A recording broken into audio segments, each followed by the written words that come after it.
I'm going to show you how to get gold ingots in V Rising. There's actually a way to get them as a drop, and there's also a way to farm the materials in order to craft them. So first off, in order to get the actual drop, it's a pretty rare drop, and maybe there's another place you can find it, but the only one I've ever found it at was Brighthaven Cathedral. And in here, you'll randomly find chests, and there's also 2 cabinets inside of the church. Sometimes chests are inside the church, sometimes they're around. And what I would do is I would run in and just loot everything and try to not die. And if I died, I'd just come back in, pick up my stuff, and keep going while enemies chase me around. And after doing that enough times, I probably did that like 6 or 7 times, and I had, I want to say, 3 gold ingots.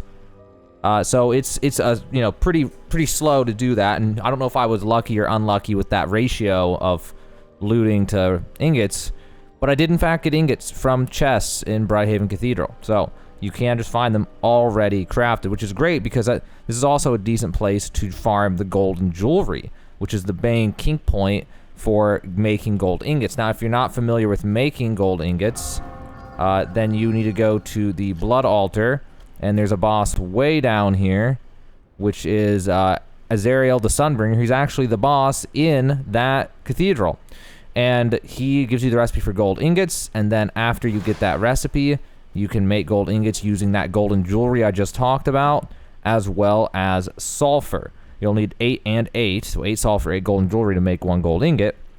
And as for the sulfur, where do we farm that? Well, in my opinion, the best place to do it is generally the Farbane Woods, but you'll see them all over the place. So if you're out gathering resources, just pick them as you go. But one route that I would normally run would be like from this Vampire Waygate to this Bandit Sulfur Quarry, and then mine some there. But there's really not many sulfur nodes in the Bandit Sulfur Quarry. Surprisingly, there's only like 4 or 5 on average. So it might just be better if you have something else planned, like farming paper or something, and just running through and getting, or have some farming route for wool thread or scrolls or something, and you're just going your farming route, and as you're running around, just run off the road looking for sulfur and collect it. That's sulfur farming. That's really as good as it gets as far as I'm aware. So those things combined, that's how to get gold ingots. Like I said, you can just find it as an actual drop at the Brighthaven Cathedral, very rarely, or you just farm the golden jewelry. And the golden jewelry, you can also farm it from Brighthaven Square and a lot of different places.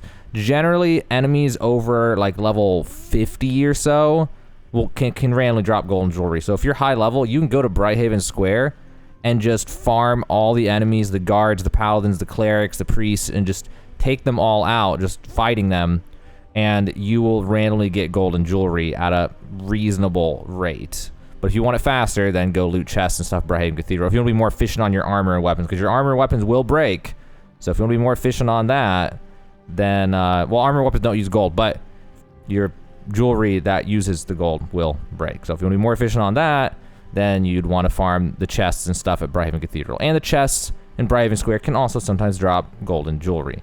So as far as I'm aware, that's the bulk of your farming for how to make, or how to find and make gold ingots in V Rising.